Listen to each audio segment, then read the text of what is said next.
Hello, everyone. I am Dr. Margie Martin, the Dean of the Chicago campus, and it is my pleasure to welcome you to our virtual celebration of the class of 2021. President Nealon, I'm honored to announce that the members of the Counselor Education graduating class, friends, family, and faculty are all now present.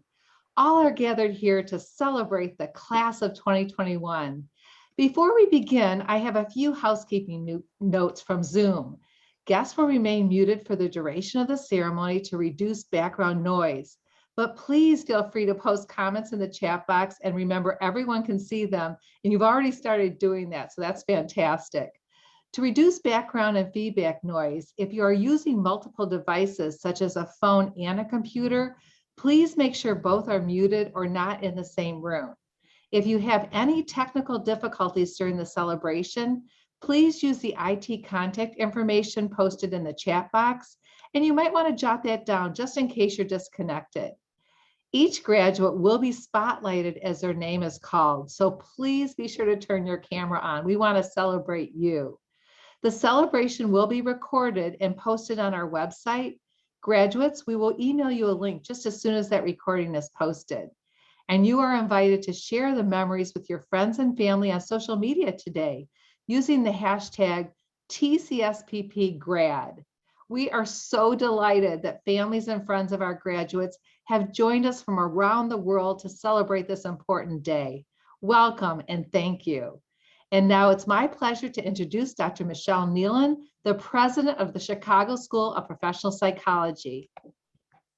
Thank you, Dr. Martin. It is my distinct honor and pleasure to be here for our virtual celebration of the Chicago campus class of 2021. For our graduates, this event is the culmination of several years of study.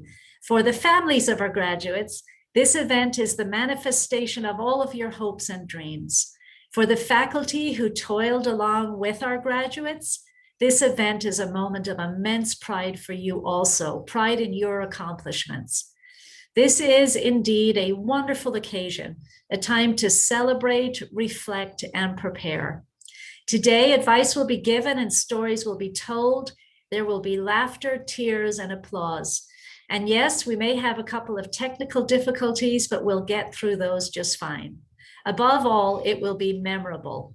And now I would like to introduce Your wonderful department chair, Dr. Michael Kosit. Thank you, President Nealon. On behalf of the full-time and adjunct faculty and the staff in the Counselor Education Department, we congratulate you on this terrific achievement. You have completed your graduate and doctoral degrees during unprecedented times. You have finished your coursework, internship, and dissertations during a global pandemic. In addition to the pandemic, we continue to witness racial and political unrest throughout our country, seeing families, neighbors, and other relationships fractured. The fact that you have finished your degree and all of your projects and capstones and dissertations during this challenging time speaks to your incredible resiliency and inner strength. If you are like me, this past year and a half under quarantine and endless Zoom classes and meetings have been pretty overwhelming at times. Dr. Vivek Murthy, the 19th and 21st Surgeon General of the United States under Presidents Obama and Biden, wrote recently in his book called Together, The Healing Power of Human Connection in a Sometimes Lonely World. He wrote that his medical education did not prepare him to see how important social connections were to the lives of his patients, to their health, and nor did he receive the tools to help his patients who were struggling with loneliness. Dr. Murthy's book was released just as the global pandemic was emerging in 2020, and he discussed the added strain that COVID-19 has had on keeping people feeling connected. Dr. Murthy argues that human relationships are, quote, as essential to our well-being as food and water. He goes on further and says that, quote, we need to more deeply appreciate the relationship between loneliness, social connection, and physical and emotional health. In so doing, we can lift the burden of shame, blame, and criticism that fuels the stigma around loneliness. In his research for his book, Dr. Murthy found that lacking social connections can reduce a person's lifespan equal to that of smoking 15 cigarettes a day. It's astounding. And that loneliness puts people at greater risk than obesity, excess alcohol consumption, and lack of exercise. Weak social connections are a significant danger to our health. He interviewed Dr. Helen Stokes Lampert, a primary care physician in Lichfield, England. She's the chair of the Royal College of General Practitioners, which is one of the largest medical associations in the United Kingdom. She uses an approach with her medical patients called social prescribing, which helps patients forge healthy social connections and attempts to reduce loneliness. In social prescribing, she has clinicians prescribing resources and activities in the community that help her patients form healthy relationships with others, a universal need to connect with one another.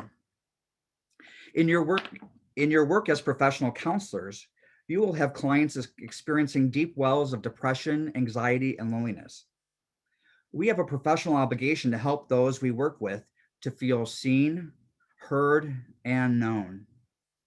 The underlying issue behind any clinical diagnosis is disconnection. Witnessing our clients' loneliness can be a warning sign that social connection is absent or diminished. When clients continually experience disconnection and their needs go unmet, suffering continues, whether it's physical suffering or emotional or psychological pain. Dr. Murthy stresses that connection is literally hardwired in all human beings. Dopamine, he states, is part of the brain's reward system and is a powerful motivator for connection and is a driving force for people to seek companionship. How can you as counselors and counselor educators and supervisors foster growth and connection in those you encounter? How are we fostering connections in our own lives? The pandemic has certainly taught all of us that despite the inability to meet in person for almost 2 years for family reunions, holidays or religious gatherings, happy hours, and yes, even graduate commencement ceremonies, people use technology and other innovative ways to connect with people that matter to them. People held drive-by birthday parties or held neighborhood dinners using socially distant approaches that adhere to federal and state guidelines, yet still helped people maintain community and connection. How can we address the societal challenges of pervasive depression and anxiety that permeate communities of every size, color, and demographic? We have seen examples where the accumulation of wealth and other resources does not necessarily contribute to less depression, less anxiety, or less isolation. Use the tools that you have been taught during your counseling program to bring compassion and healing. How can we help our clients find their tribe? Clients will often cope by withdrawing and isolating, when deep down, that may be the very last thing they want to do. Loneliness and isolation is just as serious an illness to treat as any medical condition. Dr. Murthy discovered that unfortunately, the treatment of physical pain is often seen as more consequential and more legitimate than the treatment of emotional pain. For example, when someone has a cardiac episode, our society endorses immediate medical treatment and being rushed to the ER by ambulance. But when someone's heart is hurting, but it is due to grief, sadness, isolation, or despair, we don't rush people by ambulance to the mental health emergency room to treat a broken or disconnected heart. People often suffer in silence. This is where the counseling relationship can be a gift of healing. Counselors can help people learn how to foster relationships that are affirming and literally life-giving. We may not have previously considered that relationships and connections with others as being central to our physical health, but the evidence is clear. Create therapeutic environments that help those feeling lost and forgotten to feeling found and affirmed is key. We can do this by acknowledging our shared humanity. That may be challenging at times when the client we are working with espouses values or cultural beliefs very different than our own. In these moments, it may require a deep level of empathy that is expanded rather than narrowed in structure. In closing, I would like to share with you one of my favorite poems written by Dr. Maya Angelou. This poem is appropriately entitled Commencement Address. And now the work begins. And now the joy begins. Now the years of preparation, of tedious study, and exciting learning are explained. The jumble of words and tangle of great and small ideas begin to take order. And this morning, you can see a small portion of the large plan of your futures. Your hours of application, the hopes of your parents, and the labor of your instructors have all brought this moment into your hands. Today, you are princesses and princes of the morning, ladies and lords of the summer. You have shown the most remarkable of all virtues. For today, as you sit wrapped in earned robes, literally or figuratively, I see you filled with courage. For although you might be bright, intellectually astute, you have had to use courage to arrive at this moment. You may be, as you are often described, privileged, which of course means wealthy, or you may have been born into ongoing struggle with need. In either case, you have had to develop an outstanding courage to invent this moment. Of all your attributes, youth, beauty, wit, kindness, mercy, courage is your greatest achievement. For you, without it, can practice no other virtue with consistency. And now you have shown that you are capable of manufacturing that most wondrous virtue. You must be asking yourself, what will you do with it? Be assured that your question is in the minds of your elders, your parents, and strangers who do not yet know your names. Your fellow students who next year or in the years to come will sit robed and capped where you sit today, and will ask the question, what will you do? There is an African adage which fits your situation. It is this: the trouble for the thief is not how to steal the chief's bugle, but where to play it. Are you prepared to work to make this country, our country, more than it is today? For that is the job to be done. That is the reason that you have worked hard, your sacrifices of energy and time. The monies of your parents or of government have been paid so that you can transform your country and your world. Look beyond your tasseled caps and you will see injustice. At the end of your fingertips, you will find cruelties, irrational hate, bedrock sorrow, and terrifying loneliness. There is your work. Make a difference. Use this degree which you have earned to increase virtue in our world. Your people, all people, are hoping that you are the ones to do so. The order is large, the need immense, but you can take heart. for you know that you already have shown courage. And keep in mind, one person with good purpose can constitute the majority. Since life is our most precious gift, and since it is given to us to live but once, let us so live that we will not regret years of uselessness and inertia. You will be surprised that in time, the days of single-minded research and the nights of crippling and cramming will be forgotten. You'll be surprised that these years of sleepless nights and months of uneasy days will be rolled into an altering event called the good old days, and you will not be able to visit them with an invitation. Since that is so, you must face your presence. You are prepared. Go out and transform your world. Welcome to your graduation. I wish you all the best as you take this next step in your life's journey. Remember, we are here for you now and in the future. Keep in touch. We are so proud of you. I'm not going to cry. Congratulations, class of 2021. I would like to invite Dr. Jeff Strozier to introduce our representative of the class of 2021. Thank you, Dr. Cosette. It is now my great pleasure to introduce our representative of the MA in Clinical Mental Health Counseling graduating class, Brooke Allen. Thank you, Dr. Strozier. I would like to first address our friends and family who have been by our sides on this journey.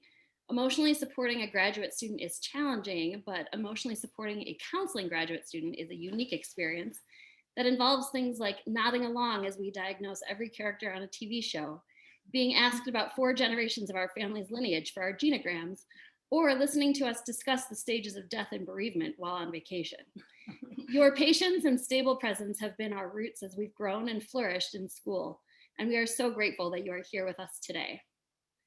To our professors, thank you for supporting us through our highs and lows. Thank you for celebrating our strengths and accomplishments and compassionately listening to our fears and concerns. You have each taken the time to truly get to know and understand each of us individually, which helped make this experience of grad school so meaningful. You also helped guide us through the most unpredictable year of school and of our lives, all while figuring it out yourselves. And in doing so, provided a model for us on adapting gracefully to a sudden change in plans.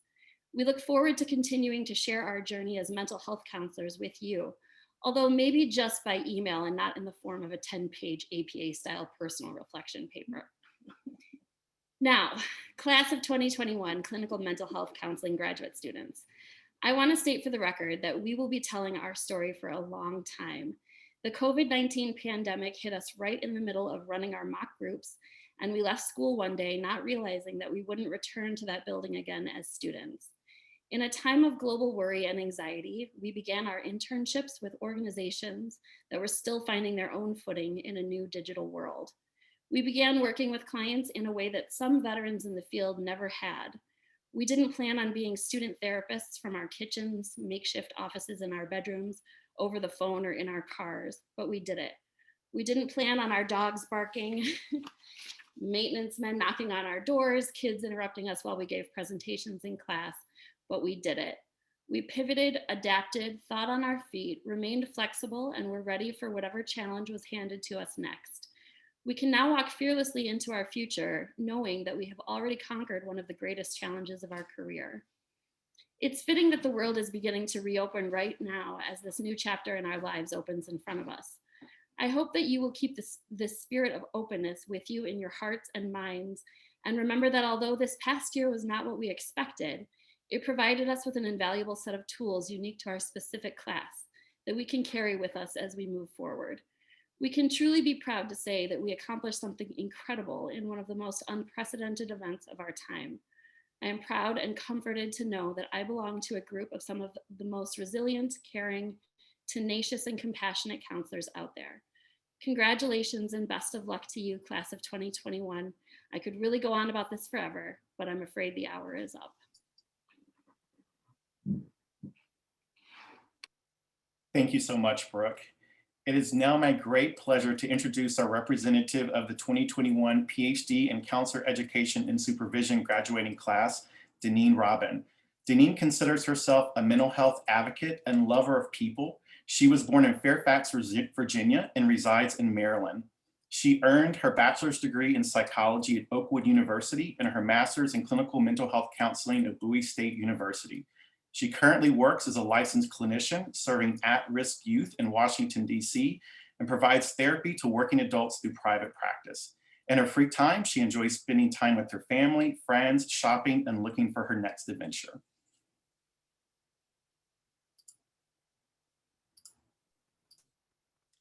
Hello, everyone. Again, my name is Deneen Robin, and I am so honored to be able to speak today as a representative of the Counselor Education and Supervision doctoral program as we culminate our journey today.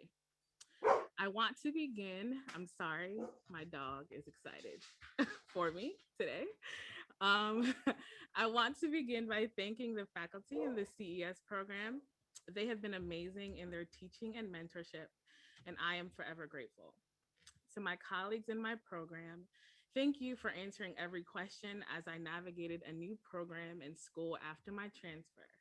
And most importantly, thank you for helping me to stay connected from a distance, because I was doing Zoom before everyone was doing Zoom.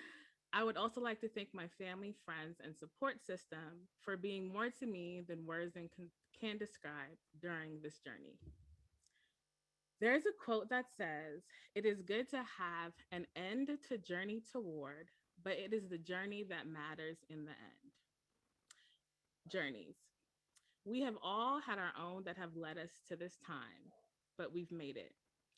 Our journeys have had moments filled with great courage and moments filled with uncertainty, all while backdropped on a global pandemic, political issues, and the continued mistreatment of minority groups and those who look like me.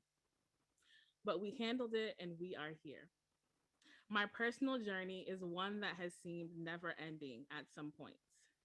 At the beginning of this pursuit, the person that I was is much different than who I am now, and I am forever grateful. I have laughed on this journey, I have cried, and I've literally traveled miles to get this degree. Although the journey has not been simple, it is one that is marked by continued progress, one where we all have thrived. Thriving is all about learning and growing as a result of the work that we have put in. So as we depart today, let us all continue to thrive. Think about the moments that have made your journey matter. Let us continue to blaze new paths, start new careers, create opportunities, and use our experiences and knowledge to break down barriers. Continue to care about others and the work that you do, but most importantly, don't forget to care about yourself. And wherever the next step in your journey takes you, be sure to make sure it includes joy. Congratulations.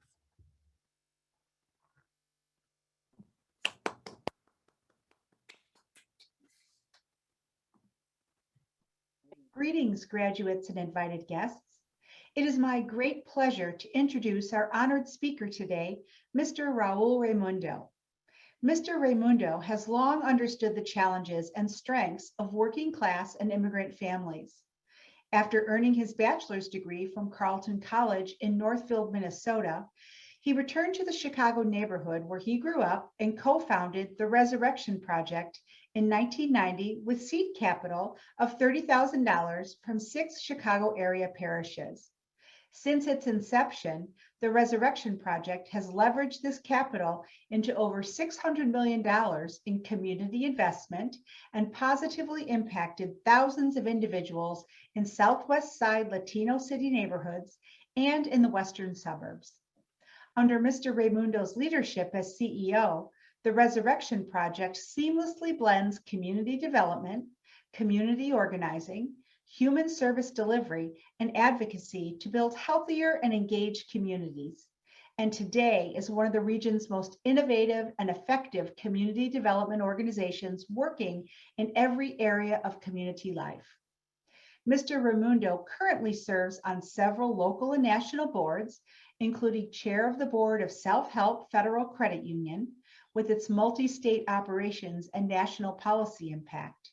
He also is co-chair of the American Business Immigration Coalition, a member of the board of the National Association of Latino Asset Builders, Start Early, the Illinois Justice Project Advisory Board, St. Anthony Hospital Ministry Board, and a member of the leadership team for the United Power for Action and Justice. Mr. Raymundo is a recipient of numerous awards and recognitions, in addition to being a Greater Chicago Leadership Fellow, and has mentored many leaders in Chicago and across the nation. It is my distinct pleasure and deep honor to introduce Mr. Raul Raymundo as our honored commencement speaker. Buenas tardes. Good afternoon. Thank you for inviting me to share this celebration of accomplishments with the Chicago School of Professional Psychology. I am grateful and honored to share this platform with such distinguished community. I must admit, prior to receiving this invitation, I had limited knowledge of the Chicago School. But as I learned more of your mission, your focus on diversity, social responsibility, and the many accomplishments of your worldwide alumni, I am humbled to have been invited to share my thoughts. First, on behalf of the Resurrection Project, congratulations, felicidades. Your accomplishments would be impressive at any time, but they are especially remarkable considering all that we have been through this past year. As you know, the COVID-19 crisis, police brutality, and other injustices, coupled with the imbalanced recovery of the 2008 recession, has seriously exposed the inequities in health, housing, education, childcare, wealth, and citizenship. Despite all the challenges you have witnessed and or experienced, you have persevered. Today, you are demonstrating the resolve not just to become an alum, but also to make a difference in our social fabric. I agree with the Chicago School statement, a new normal is not good enough. If a new normal is just going back to pre-pandemic times, then where's the justice in that?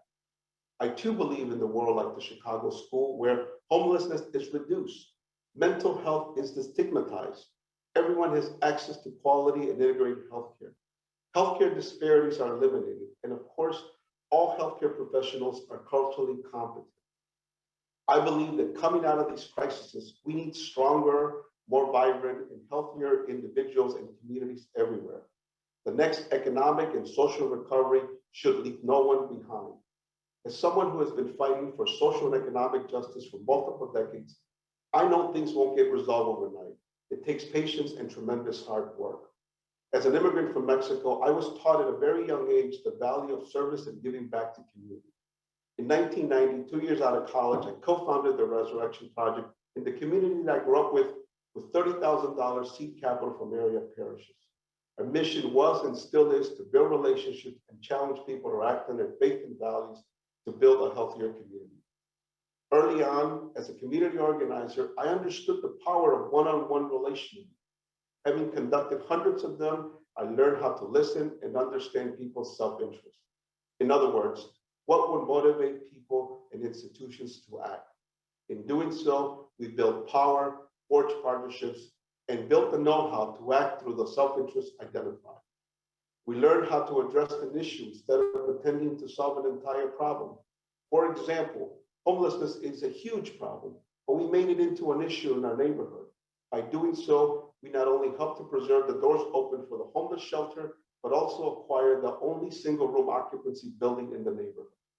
Today, the Resurrection Project is a multifaceted regional social impact organization that operates with an entrepreneurial spirit and takes action on how it impacts a person's life. Part of the strategic action is converting problems into issues. Like the homelessness example, we recognized early on that we can come up with solutions for issues because issues are winnable and achievable rather than mistakenly believe that we can solve an entire problem. We also work from an asset-based perspective rather than a deficit viewpoint. In other words, we decided to build on the tangible assets and non-tangible assets of the community. The tangible assets included, for example, its geography, its churches, and other institutions. The non-tangible assets, equally important, if not more, are the culture, the language, the values, and the spirit of the community. I believe that every challenged community in the world has positive attributes to build from. The Resurrection Project and the School of Professional Psychology have a lot in common as two unique social impact organizations. The Chicago School's values of education, innovation, service, and community are in alignment with our core values of passion, character, and commitment. For us, passion is acting with faith, confidence, and conviction to serve society. Character is operating with respect, professionalism, morals, and ethics. Commitment is driven to go above and beyond a sense of duty and obligation. As you go into your journey to make a difference, you will go into diverse communities to work with people who are eager learners, activists, advocates, as well as people in need. As a future change agent, I look forward to our paths crossing and continuing to make a difference in people's lives. As you know, the crises we have witnessed are not over. As the pandemic wanes, many will get through it fine, others will struggle to get back on track, and unfortunately, many already, over 3 million worldwide and 600,000 in the United States, have perished. Also, the other inequities exposed during the pandemic, especially in poor communities and communities of color, have widened. I believe that the education you have received at the Chicago School has prepared you to be change agents. Our mission must include relating with others and fighting side by side for social and economic justice. We don't live alone. We belong to a community, and hence it is not enough just to show empathy for one another. Accountability and responsibility are paramount in our own personal mission. The pandemic has reminded us of that. Moving forward, we need to do things differently to make things better. Let's unify our spirits and our values and act with conviction, because creating a new normal society is not good enough. Once again, I congratulate you and wish you much success in taking on issues you seek to address. With you as change agents, I look forward to a better world.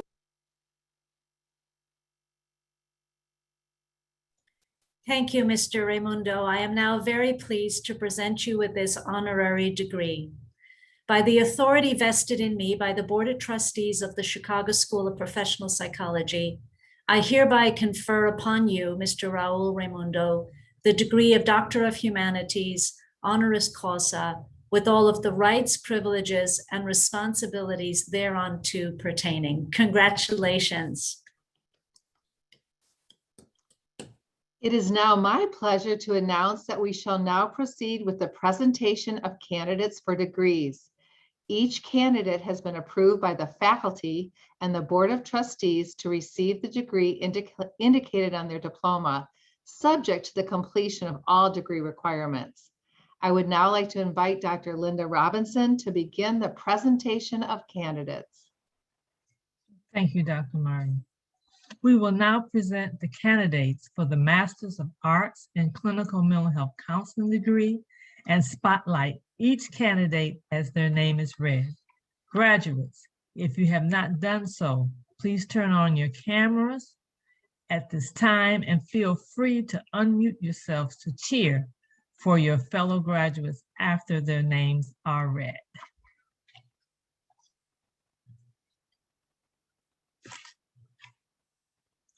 Brooke Elizabeth Allen. Go, Brooke! Woo! Hey, Way to go, Brooke. You're awesome. Kaina Arares. Kaina!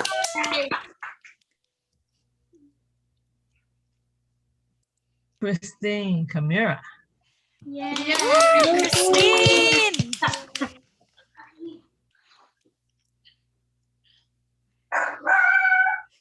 Damaris Cologne Solta.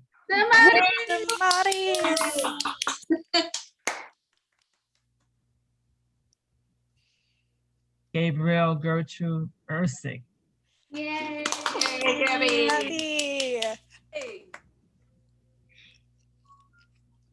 Jessica Ann Guha. It's my mom. Sarah Gabriel Shu.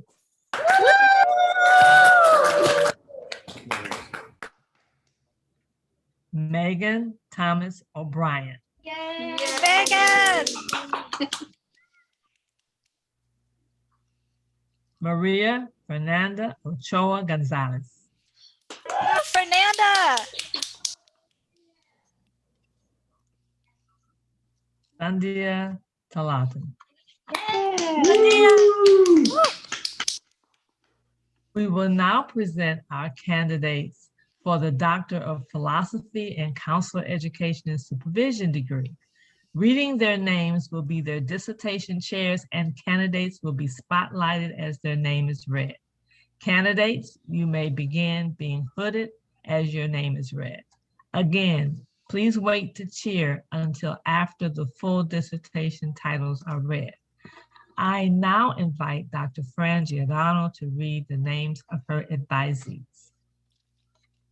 Thank you, Dr. Robinson. Marquita Nicole Barrett, and her dissertation is "It Takes a Village, the story of support-seeking Black women healers who have experienced intergenerational trauma." Congratulations, Marquita. Woo, Dr. Barrett.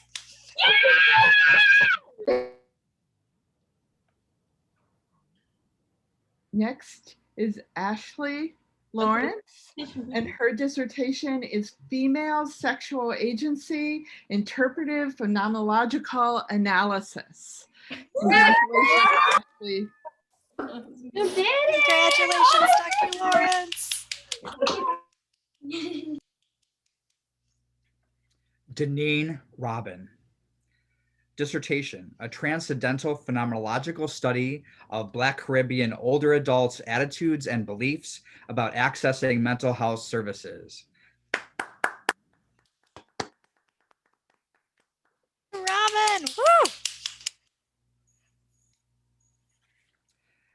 President Nealon, on behalf of the Counselor Education faculty of the Chicago School of Professional Psychology, I present to you these candidates who have been approved by the faculty and the Board of Trustees to receive the degree indicated, subject to the completion of all requirements, and respectfully request that you confer upon them the degrees for which they are qualified. Thank you, Dr. Kosit. So here we go, graduates. By the authority vested in me by the Board of Trustees of the Chicago School of Professional Psychology and by the state of Illinois, I hereby confer upon you the degrees for which you have qualified with all of the rights, privileges, immunities, and honors thereunto pertaining. And now I invite you all to be unmuted and to make as much noise as possible to celebrate yourselves.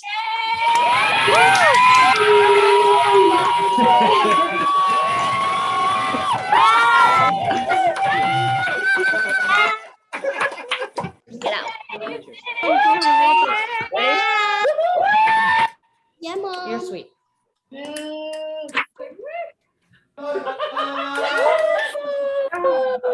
Lord.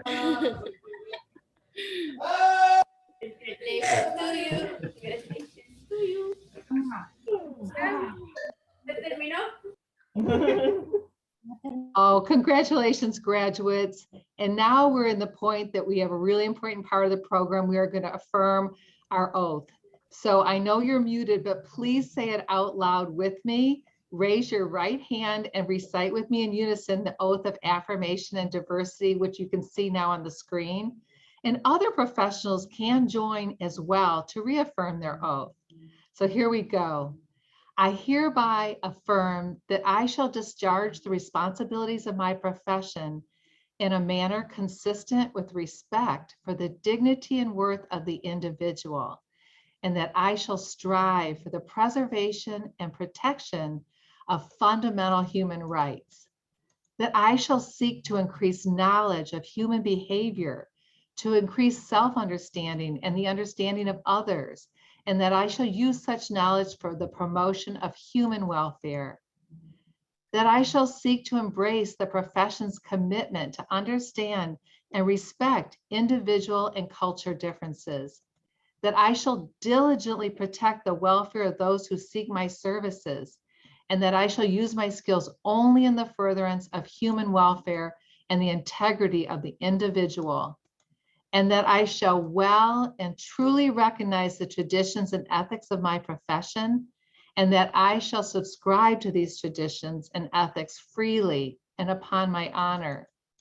As a representative of the Chicago school community, I hereby affirm to actively participate in this learning and professional community by embracing its commitment to understand and respect individual and cultural differences.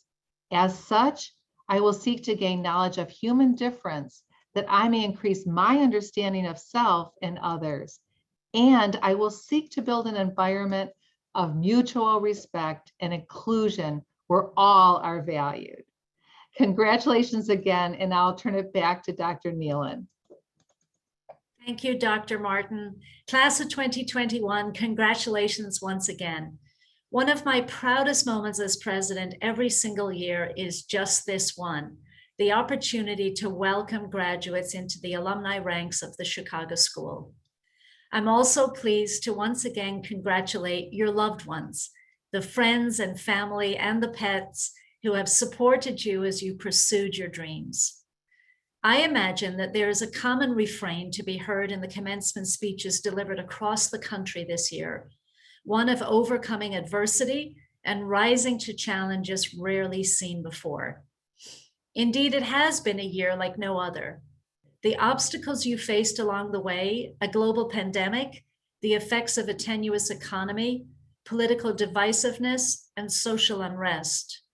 And yet each and every single one of you persisted.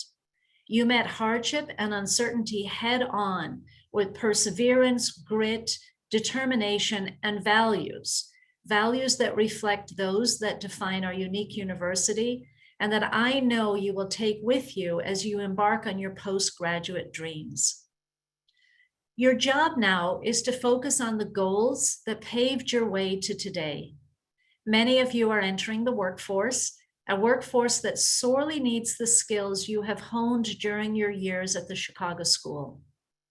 Like never before, there is a laser focus on mental and behavioral health services, on leadership, on the alignment of leadership and social justice, on accountability, and on the need to rethink the ways in which things have always been done.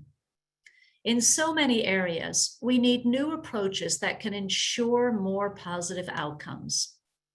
Think of the need for mental and behavioral health services, for example. The pandemic is leaving in its wake increasing rates of depression, anxiety, and substance use. People continue to struggle with effects of prolonged isolation, uncertainty about the virus's future, job loss, or economic hiccups in their lifestyle. And far too many will continue to struggle with grief or the long-term health consequences that COVID has wrought. Your knowledge and skill, whether performed in a clinic, a school, a business, a private practice, or elsewhere, will be critical to the ability of individuals, families, and organizations to bounce back. To be sure, we have experienced seismic shifts in our paradigm, shifts that I suspect will endure for quite some time yet. And we're only beginning to understand the full impact of these changes and the challenges that they present. Thousands of women, and disproportionately women of color, have dropped out of the workforce, for example. What can you now do about that? We've come to rely as never before on technology for everything from routine meetings to the delivery of healthcare. Is that a direction that you want to continue to move in? We have become increasingly aware of the systemic barriers that separate people of color from the services that they need. What can you now commit to doing about that? The sudden shift to virtual learning platforms for both the K-12 and higher education systems left too many students struggling, disengaged, or falling behind. What can you now do to make up for that? International tensions and domestic political and social tensions have both intensified. How can each of you contribute to the easing of these tensions? These are indeed monumental problems, and there are way many more, all too big to be addressed by any one of us alone. But each of you can play a part. The diploma that you receive today is your ticket to tomorrow. There is not a specialty area taught at the Chicago School that does not have a significant role to play in shaping the way we emerge from this very difficult time in our history and in our own lives. Your education has prepared you to face the future with strength, insight, optimism, kindness, and most important of all, resilience. So Chicago School alumni, we're depending on you. Everything that happened this year comes with silver linings if you look for them. Find the possibilities that are buried in the rubble of a tumultuous year and put your TCSPP values and education to work to lead the way to a brighter tomorrow. Congratulations again to all of you. And now it's my pleasure to turn it over Elise Fauer as we begin to close out today. Thank you, Dr. Nealon, and good afternoon, everyone. My name is Elise Fauer, and I am the Assistant Director of Alumni Relations and Development at the Chicago School. It is my pleasure to be here with you today to congratulate you on your graduation and to officially welcome you as members of the TCSPP alumni community. While your journey as a student has come to a close, we are hopeful that you will remain engaged as an alum and stay connected to the university in the years to come. In the coming weeks, you will be invited to join our online alumni networking platform, 360 Alumni, where you will have the opportunity to connect with fellow alums, explore networking and professional development events, along with access to a TCSPP alumni job board. We will keep you apprised of ways you can stay involved, whether it's service on our alumni council, mentorship program, and more. We look forward to staying connected and supporting you in your professional growth. Again, congratulations on such a remarkable accomplishment and welcome to the TCSPP alumni community. I will now turn it back to Dr. Cosette for closing remarks. Thank you so much, Elise. I'm very pleased to say that this concludes our virtual celebration of the Counselor Education Class of 2021. No more assignments, no more papers, no more books yet. Congratulations to you and your families and friends and support systems. If you'd like to stay on for a few minutes, we'll continue the virtual celebration on this Zoom call. Thank you so much.